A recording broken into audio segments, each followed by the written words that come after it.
Imagine you're just walking down the street, right, minding your own business, and you accidentally bump into the side of a prominent politician's car. Okay.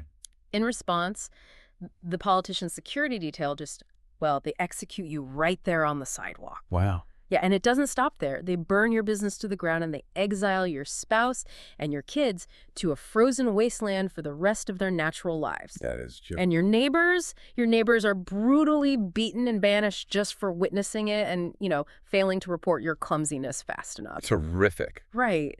But in 17th century Japan, this wasn't like the plot of some dystopian thriller. It was literally just the law. Yeah. And I mean, it sounds completely unfathomable to a modern ear, but that extreme, that terrifying level of control is actually the key to understanding a much broader global phenomenon. Exactly. We're looking at societies that become, entirely trapped by their own power structure. Which is exactly our mission for today's deep dive. Yeah.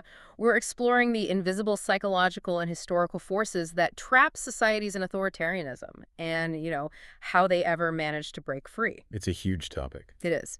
And to do this, we're unpacking a really fascinating mix of sources today. We have modern social theory from Xiang Lin's text, Laws of Social Development V20, combined with this really compelling historical YouTube analysis called Humanity Distorted, Montesquieu's Impressions of Japan. Right. And these sources, they present a very specific historical argument for why certain nations, particularly in the East, develop these incredibly rigid systems. Okay, so where does it start?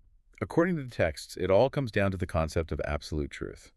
Like, where does a society believe that truth comes from? Right. In the West, early religious texts, like Augustine's City of God, they eventually helped forge a separation between the church and the state. So there's a clear divide. Exactly. Yeah. That created this idea that there was a higher moral authority, an absolute truth that existed completely independent of the king or the government. But the argument here is that in Eastern Asia, that separation never really took root, right? No, it didn't. Because when foreign religions began to arrive, these powerful traditional societies recognized the threat immediately. They absolutely did. The ruling classes fiercely resisted any independent religious influence because, well, they were fighting to maintain a total monopoly on ideology. Right. The religion lost its original essence when it hit that wall of power. Exactly. And because they largely succeeded in keeping independent religion out, God wasn't this absolutely correct, separate existence anymore. The state itself became the absolute truth. Yes. The government didn't just bind the physical actions of the people, it completely bound their ideology, their minds. Man, that's heavy. It is. And that ideological monopoly is why our sources use pre-transformation, pre-Meiji Japan, as the ultimate historical mirror. Right, a mirror for us today. Exactly. The argument is that by looking at this extreme example from the past, citizens of nations that haven't yet undergone a full social transformation can better understand the underlying DNA of their own modern power structures. It's like a lens to see yourself more clearly. Yeah, to recognize the psychological hurdles a society has to overcome to, step into the civilized world. Okay, well, I want to break down the actual anatomy of that kind of system because Xiang Lin uses this term, power society. Right. And I know we throw around words like authoritarian all the time, but how does Lin define the mechanics of a power society? So in Lin's framework, a power society isn't just a government with strict rules. It's much deeper. It is a system where authority flows exclusively top-down, and crucially, the rulers position themselves as the literal parents of the nation. Parents, but like really toxic parents, I'm assuming? Oh, incredibly toxic. They act as these hyper-controlling parents who actively prevent their citizens from maturing. By managing every single aspect of life, thought, and morality, the state ensures the populace never develops the capacity for, independent responsibility. And he uses a pretty evocative term for the citizens trapped in this dynamic, doesn't he? It does. He calls them giant infants, or juing. Giant infants. That is quite the visual. Yeah, it describes a populace that has been systematically deprived of logical, scientific, and independent thinking.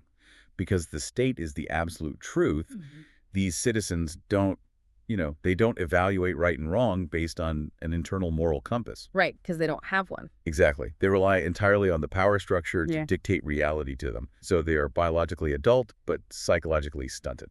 So it's less like a government managing a country and more like, okay, let's unpack this. It's like being forced to use a smartphone where the manufacturer has locked you out of all the settings. Oh, that's a good analogy. Right. You can't install your own apps. You can't access the root directory. You can't even change the default wallpaper. If the device breaks, you don't learn how to troubleshoot it. You just hand it back to the manufacturer and wait for them to fix it. You're intentionally kept in a state of technological infancy so they maintain total control. Exactly. You never learn how the phone works. You just do what it tells you. That's a highly accurate way to visualize it.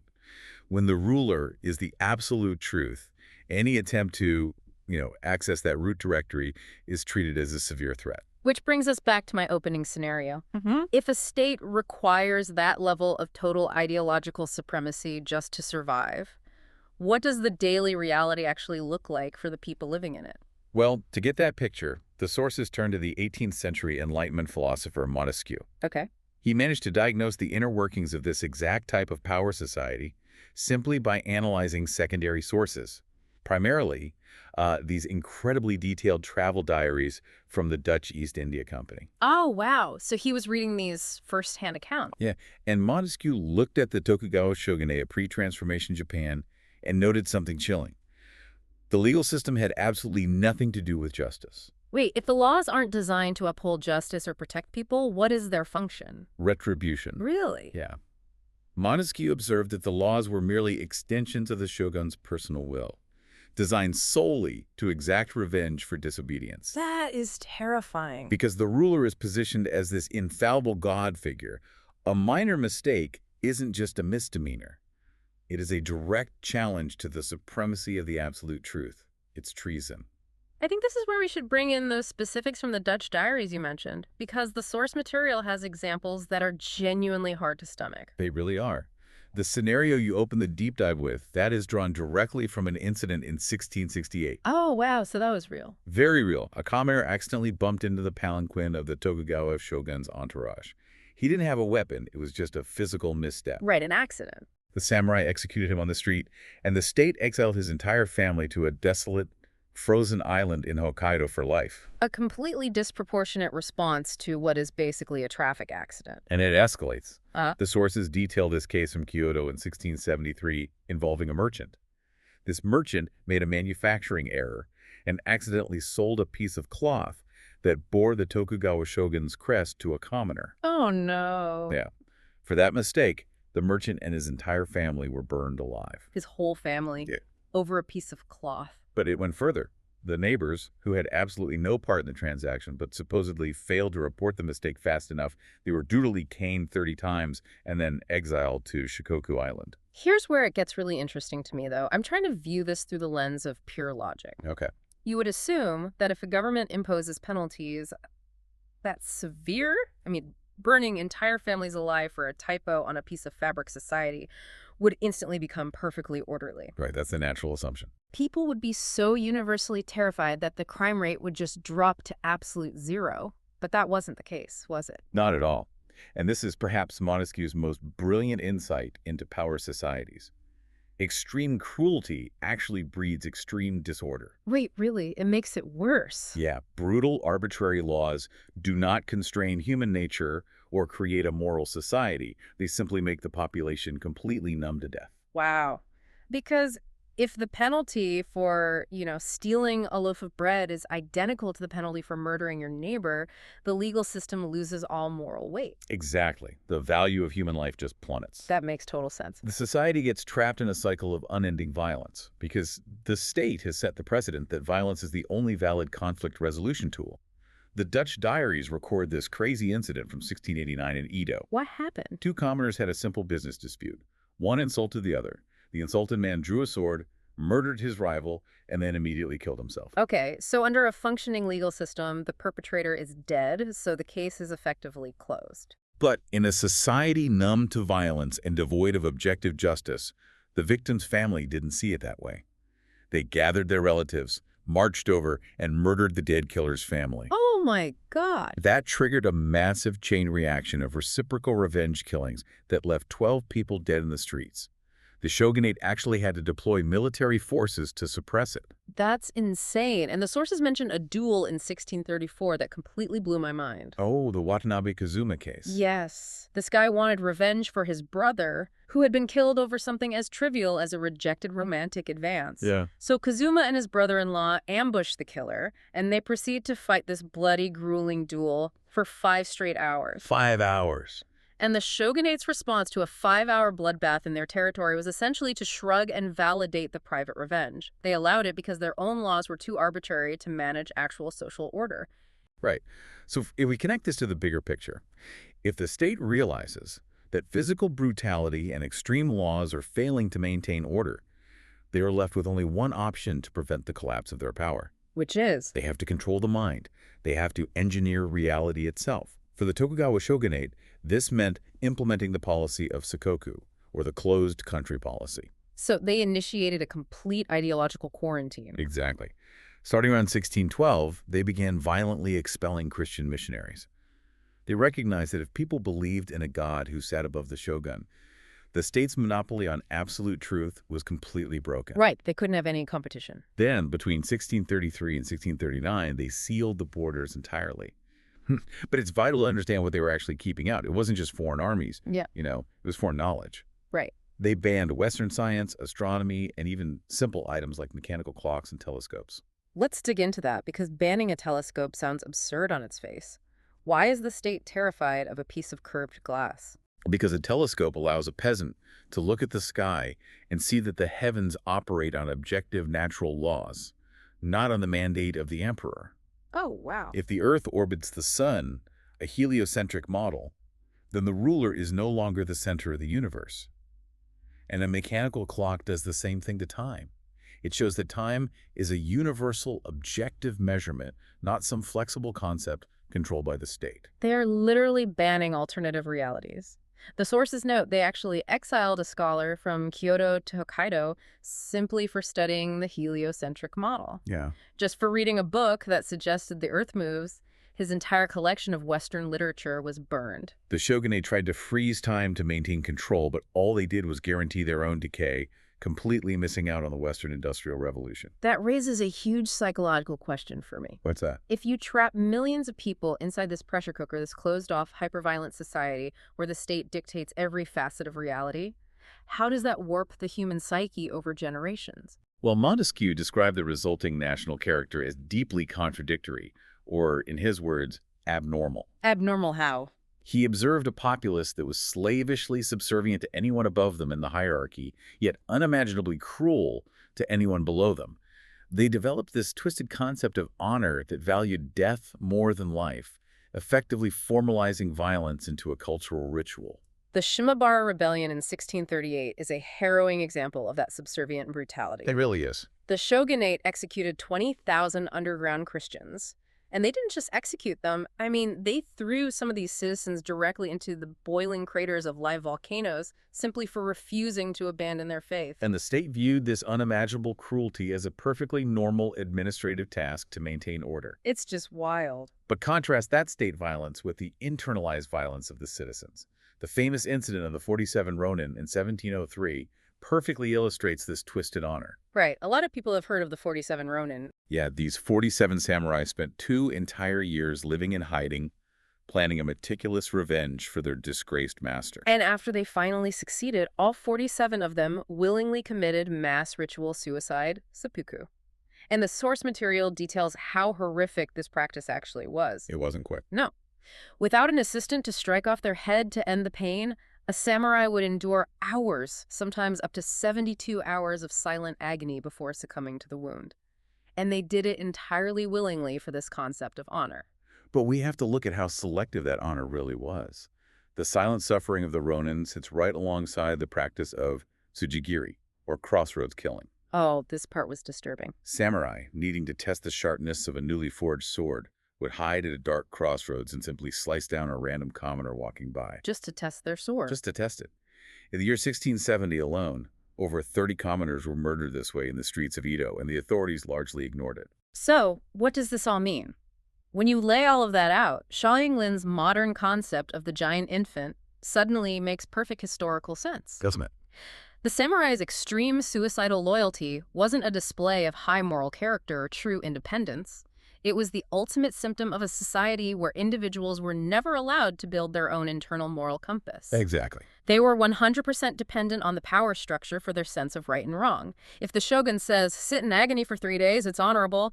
If the hierarchy says, test your sword on a peasant, it's fine. Because the state is the absolute truth, personal morality is entirely replaced by structural obedience. The individual has no distinct self to consult. Right. Which brings us to the most difficult part of Shattering Lin's theory. If a power society creates a populace of morally dependent giant infants, and the rulers refuse to give up their absolute power, how does that society ever manage to transition to a civilized, open system? Honestly, it seems mechanically impossible from the inside. The citizens don't have the conceptual framework to build a new system, and the rulers have no incentive to let them try. Lin agrees. His assessment is actually quite stark. Because giant infants lack logical thinking, internal reform in these specific systems almost always fails. So what's the alternative? The transition generally requires a massive external shock. He calls this the MacArthur model. Referring to General Douglas MacArthur and the Allied occupation of Japan after World War II. Exactly. Post-WWII, Japan was a shattered power society. It required an external force to literally install a new operating system. Right, a new way of functioning. The occupation enforced a bottom-up constitution where political power derived from the people, not from the heavens or the military elite.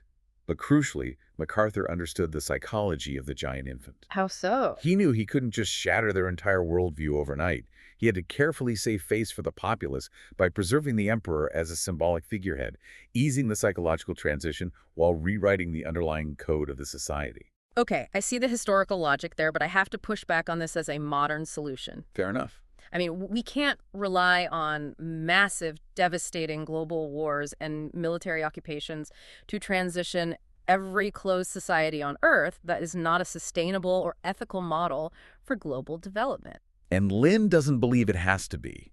This is where he introduces a fascinating, somewhat futuristic twist. Okay, I'm listening. He argues that in the future, we won't need the military shock of the MacArthur model. Instead, artificial intelligence could serve as the ultimate objective third party to facilitate the transition. AI. Yes. He proposes a concept called HOS, the Human Operating System, managed entirely by AI. I am struggling with this idea. If the fundamental problem of a power society is that the state acts as an infallible, unquestionable, absolute truth, isn't replacing the government with an artificial intelligence just creating a digital dictator? It's a valid concern. Like, how does Lin argue that an AI operating system isn't just Skynet with a friendly user interface? It's a vital distinction. According to Lin, he isn't suggesting the AI acts as a ruler making policy decisions or telling people how to live. Instead, think of it like a base layer communication protocol, much like TCP/IP for the internet. Okay, so more of a facilitator. Right. The AI acts as an unbiased translator and a manager of a unified credit system, and it operates on one single inflexible rule. It tracks and penalizes behaviors that interfere with another person's freedom. Wait, so it's a social credit system? Because our sources would definitely point out that existing state-run social credit systems are primary tools of modern power societies used to enforce compliance. That is the paradox we have to unpack here. A state-run social credit system measures your loyalty to the regime. It tracks obedience. Right. Lin's proposed AI human operating system measures your adherence to non-coercion. It doesn't care about your politics. It penalizes objective actions like fraud, violence, breach of contract, or spreading deliberate disinformation. Ah, I see where you're going. It's about building horizontal trust. In a power society, the state wants citizens isolated and distrustful of each other, so they only rely on the government.